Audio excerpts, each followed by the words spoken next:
우리 옆에 계신 분들 한번 인사합시다. 사랑하고 축복합니다. 자, 우리 앞뒤로도 한번 인사하실까요? 사랑하고 축복합니다. 예, 오늘 우리 본당에 우리 계시는 우리 성도님들, 또 우리 교육관에 지금 예배드리고 계신 분들, 또 가정에서 영상으로 또 함께 하고 계신 우리 성도님들 다 주님의 이름으로 환영합니다. 우리 하나님께서 어떤 장소, 어떤 방법으로든지 주님께 예배하는 자들에게 크신 은혜와 능력 내려주시기를 간절히 소원합니다. 여러분, 오늘 우리가 하나님의 은혜를 사모해야 되겠습니다. 하나님 우리를 만나 주십니다. 하나님 우리에게 은혜를 주십니다. 아멘입니까? 여러분, 우리가 믿음으로 주님 앞에 나아가면 하나님 기뻐하시고 우리에게 상을 주신다고 분명히 말씀하셨습니다. 그래서 여러분, 믿음으로 주님 앞에 나아가셔서 하나님의 은혜를 누리시기를 간절히 소망합니다. 여러분, 인생을, 삶을 생각할 때에 이 고생과 수고와 고통과 고난을 빼놓을 수가 없습니다. 우리가 이 룻기를 살펴보면서 뭐 그걸 원해서 이렇게 얘기하는 건 아닌데, 우리 본문 가운데 지속적으로 이 고통에 대한, 이 어려움에 대한 이야기가 나오고 있습니다. 그래서 오늘 우리가 읽은 본문에 보면 나오미가 베들레헴으로 들어가면서 자기를 뭐라고 표현했습니까? 나는 참 괴롭다, 이렇게 얘기하거든요. 여러분, 그리고 자기를 또 뭐라고 얘기합니까? 나는 풍족하게 나갔지만 지금은 텅 비었다, 나는 비었다, 이렇게 얘기하거든요. 고통과 고난을 통해서 자신의 삶이 너무 어렵고 괴롭고 또 자신의 삶이 텅 빈 것처럼 아무것도 없다, 이렇게 고백하고 있습니다. 여러분, 우리의 삶의 이 고생과 이 고통과 고난은 빼놓을 수 없는 그런 주제라고 생각합니다. 사실은 생각하기 싫지만 그러나 우리의 삶에 이것을 빼놓을 수가 없어요. 그래서 이 고통과 고난에 대해서 우리가 좀 깊이 묵상해 볼 필요가 있다고 생각합니다. 계속해서 제가 설교 중에 그런 얘기를 했잖아요. 우리가 고난과 어려움을 너무 우리 죄의 결과로만 생각할 때, 너무 쉽게 그렇게 생각할 때 큰 오해에 빠질 수 있다 그랬습니다. 우리가 우리의 삶을 가만히 지켜봐도 어떤 때는 내가 좀 하나님 앞에 잘못한 것 같다라고 느껴지는 그런 어려움들이 있을 수 있습니다. 그러나 어떤 때는 아무 어떤 이유나 어떤 뭐 그런 원인이 없는데도 불구하고 우리의 삶에 어려움이 있는 것처럼 느껴질 때가 있습니다. 그래서 여러분, 우리는 이 어려움을 두고 하나님 앞에 좀 깊이 묵상하고 고민해 볼 필요가 있겠다 싶습니다. 하나님께서 이 고통을 통해서, 이 고난을 통해서 우리에게 어떤 은혜를 주시려고 하는 것인지, 이 일을 통해서 우리에게 어떤 가르침을 주시려고 하는 것인지 우리는 깊이 묵상하고 생각해 보아야 합니다. 오늘 우리에게 주신 말씀을 통해서 그것을 생각해 보기를 원합니다.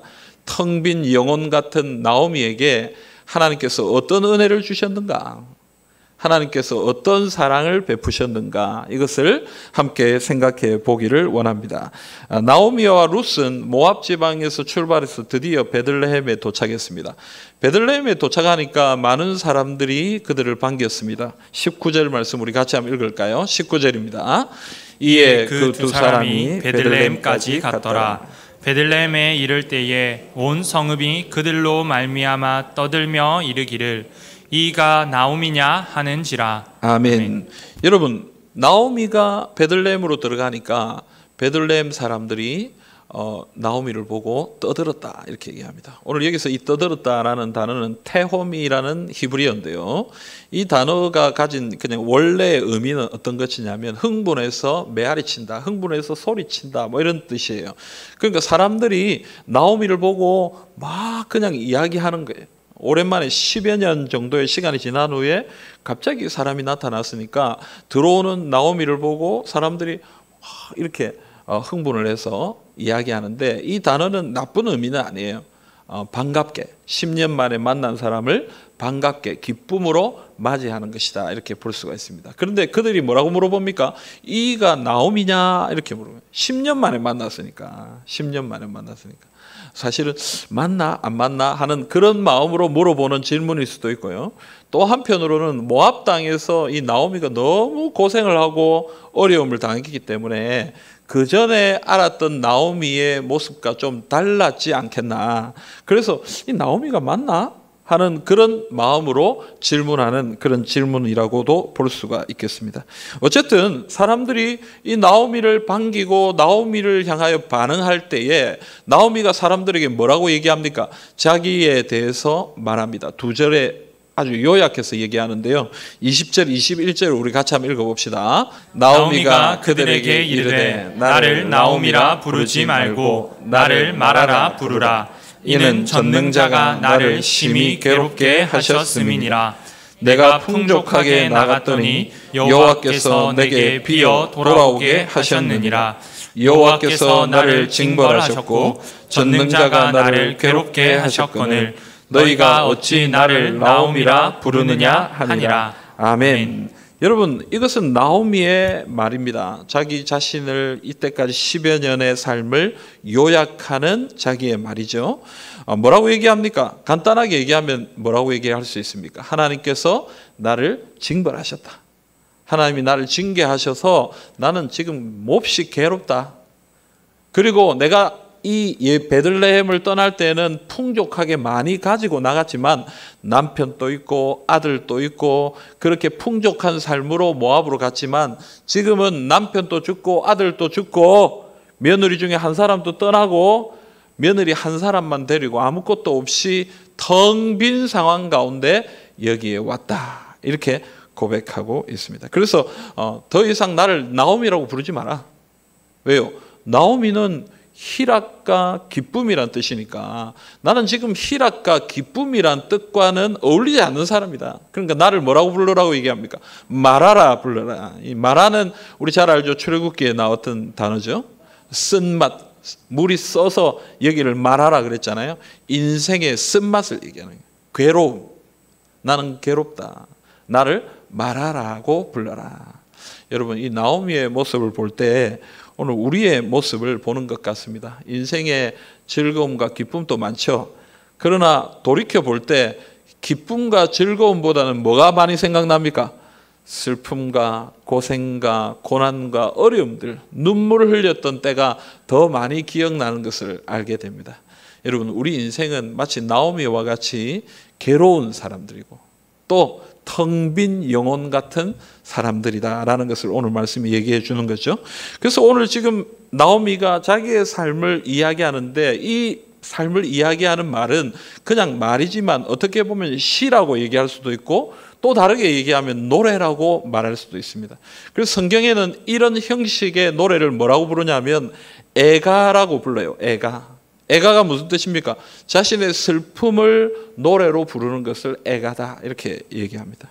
나오미의 애가를 우리가 살펴보면 오늘 2절의 애가를 살펴보면 어떤 면을 볼 수가 있습니까? 하나님이 나를 징계하셨다.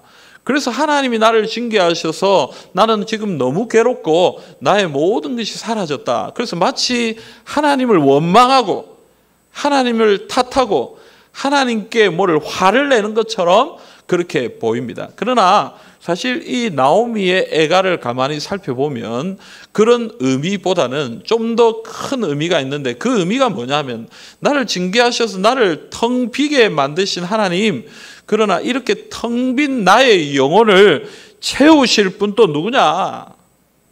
그것도 하나님이시다. 하나님 나를 도와주시옵소서라고 믿음으로 고백하는 의미가 담겨져 있다는 거예요. 그래서 여러분 신앙생활을 가만히 하다 보면요, 신앙생활 가운데는 이런 모순 같은 이야기들이 참 많아요.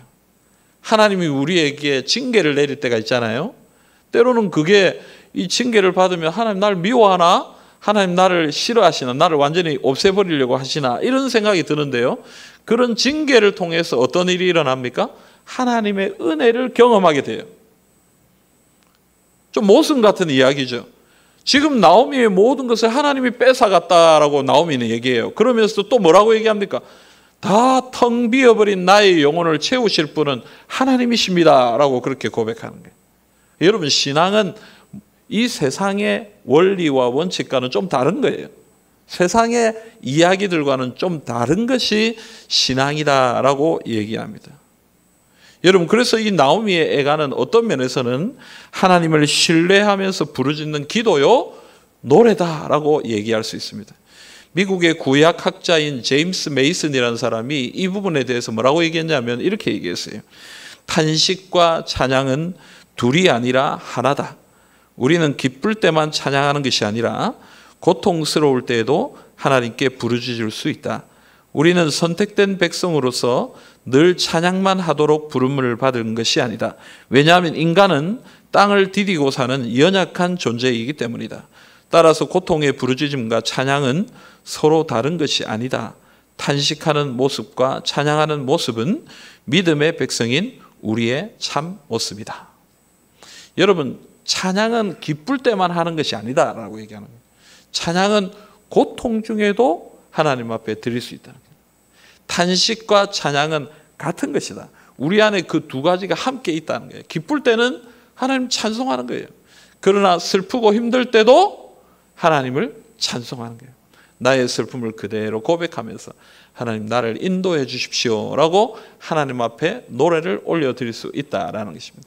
성경에 보면요, 이런 애가라는 이름이 붙어있는 책이 있습니다. 그게 어떤 책입니까? 예레미야 애가. 예레미야 애가. 근데 이 예레미야 애가의 내용을 보면요, 이 예레미야 애가는 무너진 예루살렘과 성전의 모습을 보면서 슬퍼하는 그런 애가, 말 그대로 슬퍼하는 노래가 담겨져 있어요. 그래서 총 5편의 노래가 나오는데요, 이 예레미야 애가를 가만히 살펴보면 1절에 보면 슬프다 이 성이요. 처음부터 뭐라고 얘기합니까? 슬프다 이렇게 얘기해요. 2절에 보면 밤에는 슬피우니 눈물이 뺨에 흐름이요 이렇게 얘기합니다. 여러분, 무너진 예루살렘을 보고 무너진 성전을 보고 잡혀간 백성들을 생각할 때에 눈물이 흐르는 거예요. 선지자의 눈에 눈물이 흐르는 거예요. 3절엔 뭐라고 얘기하냐면 유다는 환난과 많은 고난 가운데 사로잡혀 갔도다. 여러분, 유다는 무너졌고 이스라엘 백성들은 멸망당했고 포로로 잡혀갔습니다. 그래서 그들은 지금 너무나 큰 어려움 가운데 잠겨 있는 모습을 슬픔으로 노래하고 있는 거예요. 그런데 여러분, 예레미야 애가가 여기서 끝나지 않아요. 참 슬프다, 힘들다, 우리 이제 망했구나, 하나님 우리를 버리셨구나, 하나님이 우리를 그냥 내버려 두시는구나, 그냥 그걸로 끝나는 게 예레미야 애가가 아니에요. 예레미야 애가 마지막 부분을 보면 어떤 말씀이 나오냐면 애가 55장 20절 21절 말씀 우리 같이 한번 봅시다. 예레미야 애가 5장 20절과 21절입니다. 같이 읽겠습니다. 주께서 어찌하여 우리를 영원히 잊으시오며 우리를 이같이 오래 버리시나이까. 여호와여, 우리를 주께로 돌이키소서. 그리하시면 우리가 주께로 돌아가겠사오니 우리의 날들을 다시 새롭게 하사 옛적 같게 하옵소서. 아멘. 여러분, 선지자가 뭐라고 고백하는 거예요? 주여, 우리를 언제까지 이렇게 내버려 두시겠습니까? 우리를 왜 이렇게 고통 가운데, 이런 멸망 가운데 그냥 내버려 두십니까? 우리를 다시 회복시키셔서 옛적 같게 하여 주시옵소서. 하나님, 우리에게 은혜를 베풀어 주셔서 다시 이스라엘을 회복하여 주시고, 하나님 아버지 거룩한 땅 예루살렘을, 성전을 다시 회복하시고 우리 가운데 부흥의 은혜를 허락하여 주옵소서. 그렇게 믿음으로 주님 앞에 고백하고 있는 것입니다. 이게 바로 애가입니다. 애가는 슬퍼하고 탄식하는 것으로 끝나는 것이 애가가 아닙니다. 나의 슬픔과 나의 고통과 아픔을 하나님 앞에 그대로 고백하지만, 그러나 이것을 회복하시고 이것을 바로잡아 주시고 이것을 새롭게 하실 분은 하나님이십니다. 하나님, 우리를 고쳐주시고 회복하여 주시옵소서. 주님 앞에 믿음으로 고백하는 것이 바로 애가다라고 얘기하는 거예요. 오늘 여러분, 우리가 큰 어려움을 당하고 있습니다. 지난 몇 주간 제 마음이 참 무겁습니다. 우리 성도님들의 삶을 바라볼 때에 새벽마다 하나님 앞에 엎드리면서 참 마음이 아파요.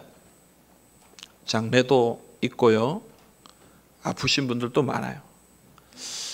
우리 교회뿐만 아니라 주변에서 또 이렇게 아는 분들 가운데 너무너무 아프다라는 소식들을 많이 들어요. 이 코로나19를 통해서 우리는 그냥 바이러스라고 생각했는데, 이 바이러스 질병을 통해서 너무 많은 이 인생의 삶의 고난과 어려움들이 우리 가운데 일어난다는 것을 보게 됩니다. 그래서 참 마음이 무겁고 우리 모두가 다 지금 힘들고 어려운 상황 가운데 있다고 생각해요.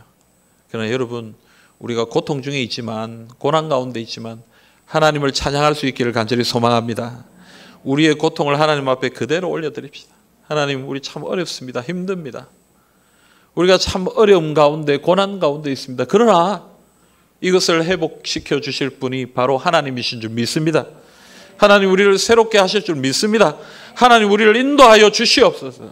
우리 그런 믿음으로 하나님을 찬양하며 나아가시기를 주님의 이름으로 축복합니다.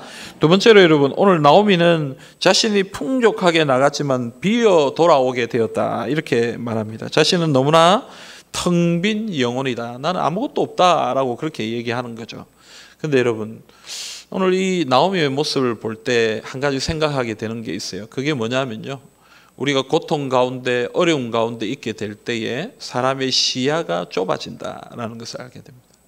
그냥 우리가 평범하게 보통의 삶을 살아갈 때는 주변도 좀 보고 여러 가지 것들도 좀 보이는, 우리 시야가 이렇게 일반적으로 보통의 시야각을 가지고 있는데, 어려움을 당하면요, 내 앞에 있는 어려움에 내 시야가 이렇게 좁아져서 다른 걸 잘 보지 못한다라는 것입니다. 그래서 이 나오미를 보십시오. 나오미가 모압 땅에서 출발할 때는 어떤 사람이었습니까? 사실은 이 두 며느리를 정말 사랑하고 자신의 삶의 상황보다는 이 두 며느리의 삶을 걱정하면서 그들을 먼저 보내주려고 했던 그런 넓은 마음을 가진 어머니였어요. 그런데 지금 나오미는 뭐라고 얘기합니까? 다른 사람들 앞에서 자신의 이야기만 하고요, 그리고 자신은 아무것도 없는 텅 빈 사람이다라고 그렇게 이야기하고 있는 것입니다. 여러분, 나오미가 혼자입니까? 나오미는 정말 아무것도 없습니까? 아닙니다, 여러분. 지금 말씀을 보면 나오미를 따라온 룻이 있습니다. 물론 재물은 사라지고 남편도 아들들도 죽었지만, 그런 어려움을 당한 가운데 있지만, 그러나 그래도 시어머니를 보호하고 시어머니를 돌보기 위해서 자신의 고향을 버리고 자신의 모든 상황과 형편을 희생하고 나오미를 따라온 룻이 지금 옆에 있는 것이죠. 어떤 면에선 나오미보다 룻이 더 힘든 상황일 수 있습니다. 왜냐하면 룻은 너무 젊잖아요. 젊은 나이에 남편을 잃었어요. 그리고 시어머니를 돌보겠다는 일념하에 자기 나라도 버리고 왔잖아요. 자기 고향과 백성도 버리고 낯선 곳, 낯선 사람들 앞에 지금 서 있는 것이죠. 그래서 여러분, 룻도 참 힘들고 어려운 가운데 있습니다. 그런데 나오미는 나 혼자 있다라고 그렇게 얘기하고 있죠. 또한 룻만 있습니까?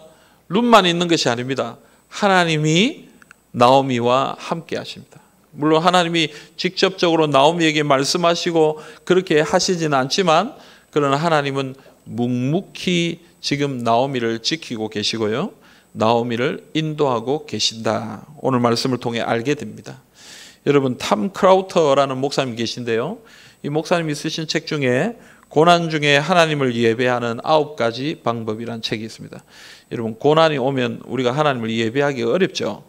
사실은 온 마음으로 하나님을 바라보기가 참 쉽지 않습니다. 그래서 고난 중에도 우리가 하나님을 예배하기 위해서 어떻게 해야 되는가, 9가지 방법을, 그 중에 첫 번째가 뭐냐면요, 이거예요.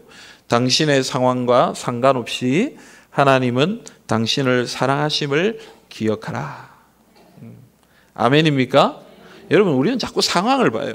형편을 봐요. 내가 처해 있는 상황을 볼 때, 내가 어려움 당하면, 내가 힘든 상황을 당하면 하나님 나를 사랑하지 않는가 보다. 내가 뭔가 징계를 받고 어려움을 당하면 하나님 나를 미워하는 것보다, 나를 그냥 버리셨는가 보다, 그렇게 생각합니다. 하지만 그렇지 않습니다. 하나님은 늘 우리와 함께 하십니다. 어떤 상황 가운데서도 하나님은 우리와 함께 하십니다. 그래서 성경은 하나님의 이름을 뭐라고 얘기합니까? 임마누엘이다, 이렇게 얘기합니다. 하나님이 우리와 함께 하신다라는 뜻이에요. 하나님은 우리와 함께 하십니다. 그 임마누엘의 절정이 무엇입니까? 예수 그리스도의 성육신입니다. 이 땅에 내려오신 예수 그리스도, 하나님이신 그분이 우리를 돌보시기 위해서, 우리와 함께 하시기 위해서 하늘에서 사람의 몸을 입고 이 땅에 내려오셨어요. 그리고 우리를 위하여 십자가에서 고난받으시고 죽으셨습니다. 마태복음 27장 42절에 보면 사람들이 십자가에서 죽어가는 예수님을 향하여 조롱합니다. 뭐라고 조롱합니까? 그가 남은 구원하였으되 자기는 구원할 수 없도다. 십자가에서 죽어가는 예수님을 바라보면서 사람들이 뭐라고 얘기하냐면 저 예수님은 하나님이라고 말했는데 자기는 구원 못하면서 어떻게 다른 사람을 구원하겠느냐, 그 얘기를 하고 있는 것이죠. 그러나 그 말이 사실은 복음의 핵심을 가르쳐주고 있습니다. 복음의 핵심이 무엇입니까? 자기는 희생하고 자기는 헌신하고 자기는 죽고 다른 사람을 살리는 것이죠. 예수 그리스도가 십자가에서 죽어주심을 통하여 죄악 가운데 죽을 수밖에 없었던, 아니 죽었던 우리를 구원하여 주시고 살려주셨던 것입니다. 그러므로 여러분, 우리는 고난 가운데 생각해야 됩니다. 내가 어떤 상황과 형편 가운데 있더라도 나를 위하여 임마누엘을 이루신 예수님, 십자가에서 죽어주신 그 예수님, 아들조차도 아끼지 않으시고 우리에게 허락하여 주셨던 그 하나님의 사랑을 우리는 기억해야 되는 거예요. 지금 당장 내가 당하고 있는 어려움을 바라보면서 하나님 정말 살아계십니까? 그렇게 얘기할 것이 아니라 내가 어떤 상황 가운데 있든지, 내가 어떤 형편 가운데 있든지 나를 구원하기 위해 자신의 독생자 아들 예수 그리스도를 부어주신, 허락하신 하나님의 사랑을 우리는 늘 기억해야 한다는 것입니다. 여러분, 이것을 기억할 때 이 고난을 이길 수 있는 거예요. 하나님이 나를 사랑하시는구나, 그것을 알게 되는 것입니다. 사랑하는 여러분, 이것을 믿음으로 고백할 수 있기를 간절히 소망합니다. 어떤 상황 가운데서도 하나님은 우리를 사랑하십니다. 그러므로 여러분, 이 믿음의 고백으로 하나님과 늘 동행하시는 주님의 백성들이 다 되시기를 바랍니다. 오늘 22절 말씀을 같이 한번 읽어봅시다. 22절 말씀입니다. 나오미가 모압 지방에서 그의 며느리 모압 여인 룻과 함께 돌아왔는데 그들이 보리 추수 시작할 때에 베들레헴에 이르렀더라. 아멘. 여러분, 22절은 그냥 단순히 나오미가 돌아온 시기를 그냥 이야기해 주는 구절이 아닙니다. 나오미와 룻이 돌아왔는데 이때가 보리 추수 시작할 때다. 요즘 달력으로 보면 3월 중순이나 4월 중순쯤 되는 때입니다. 그리고 보리 추수를 시작하니까 곡식이 많은 때예요. 그래서 그들이 1년 중에 가장 행복하고 기쁜 때가 바로 이때입니다. 이때에 나오미와 룻이 베들레헴으로 돌아온 것입니다. 여러분, 사실 이것은 하나님이 앞으로 이 나오미와 룻을 회복시켜 주실 것이다라는 암시요, 예시적인 표현입니다. 사실 그들이 이 베들레헴을 떠나게 된 이유가 뭡니까? 먹을 것이 없어서 떠나게 된 것이죠. 그런데 먹을 것이 없어서 모압 땅에 갔는데 거기에서 징계를 받아 고난을 당하고 남편과 아들이를 다 잃어버리고 아무것도 없이 돌아왔는데 오늘 말씀 뭐라고 얘기하는 거예요? 곡식이 추수하는 때다, 이렇게 얘기합니다. 하나님이 그들에게 먹을 것을 허락하실 것이다, 그 얘기를 하고 있습니다. 레위기 23장 22절 말씀 한번 읽어볼까요? 레위기 23장 22절입니다. 너희 땅에 곡물을 벨 때에 밭 모퉁이까지 다 베지 말며 떨어진 것을 줍지 말고 그것을 가난한 자와 거류민을 위하여 남겨두라. 나는 너희의 하나님 여호와이니라. 아멘. 여러분, 레위기 23장은 이 추수할 때에 지켜야 될 원리와 원칙에 대해서 얘기합니다. 뭐라고 얘기합니까? 추수하는데 싹 그냥 깨끗하게 추수하지 말라는 거예요. 모퉁이에 있는 것들, 밭 모퉁이에 있는 것들은 베지 말고 내버려 두라는 거예요. 왜요? 가난한 사람들이 와서 그것을 가져가기 위해서. 그 밭에 아무런 지분이 없지만, 소유의 권한이 없지만, 그러나 가난한 사람들, 양식이 없어서 밥을 먹지 못하는 사람들이 추수가 끝나도 와서 어떻게 하는 거예요? 거기에 있는 것들, 좀 남아있는 것들을 가지고 가서 밥을 먹을 수 있도록 자비를 베풀고 사랑을 베풀어라. 여러분, 실제로 룻기에 이것 때문에 어떤 역사가 일어납니까? 룻이 나오미를 복양하기 위해서 곡식을 얻으러 밭으로 갑니다. 누구의 밭으로 갑니까? 보아스의 밭으로 가. 보아스를 만나게 되고요. 거기에서 하나님의 역사 가운데 보아스와 결혼하게 됩니다. 보아스와 결혼함을 통해서 어떻게 되었습니까? 오벳을 낳고요. 오벳이 다음에 이새를 낳고, 이새가 다윗을 낳고, 다윗의 가문에서 예수 그리스도가 탄생하게 되는 그런 하나님의 역사가 이루어졌다라는 거예요. 그 시작이 뭡니까? 보리 추수를 시작할 때에 베들레헴에 돌아온 나오미와 룻입니다.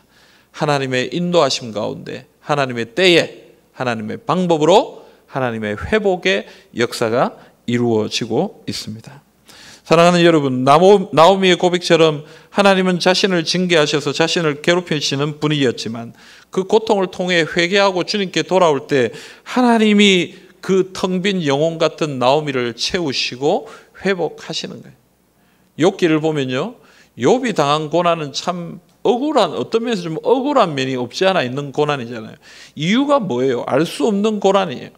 근데 욥이 그런 고난을 당하면서 이 고난이 어떤 것인지를 토론하고 논쟁하는 내용이 바로 욥기거든요.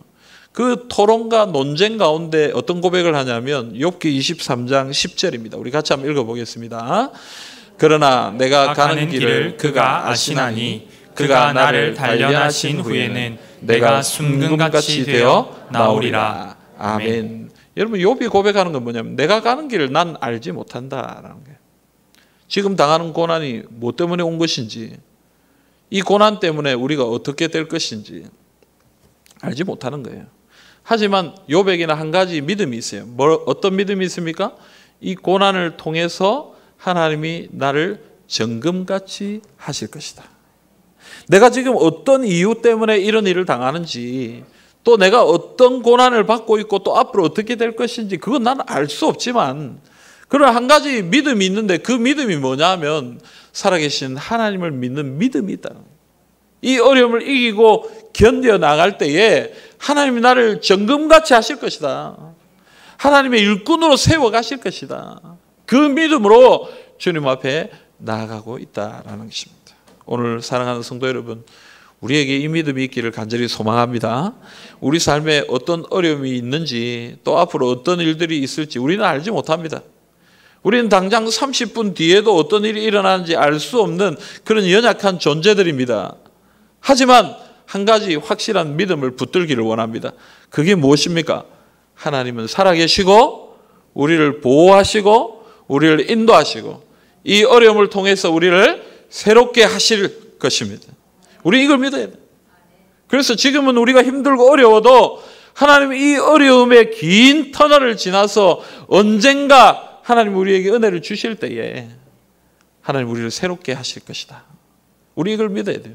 또 이 코로나19나 지금 당하고 있는 어려움이 끝난다 할지라도 우리가 우리의 인생을 끝내는 그때까지 우리의 삶에 늘 고생과 어려움이 있을 텐데, 그때마다 우리는 믿음으로 고백해야 됩니다. 이 어려움 가운데서도 하나님은 우리와 함께하고 계시고 우리를 인도하고 계신다. 하나님 우리에게 은혜를 주신다. 텅 빈 영혼 같은 우리에게 충만한 은혜로 채워주신다. 우리는 이걸 믿어야 되는 것입니다. 사랑하는 성도 여러분, 이 믿음으로 주님 앞에 나가시기를 간절히 소망합니다. 어떤 어려움 가운데 계시더라도 우리와 함께 하시는 하나님을 붙들고 믿음으로 담대히 나가시기를 주님의 이름으로 축복합니다. 사랑하는 성도 여러분, 고통 중에도 우리는 하나님을 찬양해야 됩니다. 그저 탄식하고 소리 지르는 것으로만 끝날 것이 아니라 우리를 새롭게 하실 하나님을 바라보면서 믿음으로 주님을 기대하십시다. 또한 텅 빈 우리의 영혼을 채우실 하나님의 은혜를 사모하십시다. 이 어려움이 지나고 하나님이 우리에게 큰 은혜와 능력을 베풀어 주실 것입니다. 오늘 우리에게 주신 이 말씀을 굳게 붙들고 늘 하나님의 은혜로 충만한 삶을 살아가시는 주님의 백성들이 다 되시기를 주님의 이름으로 기원합니다. 아멘.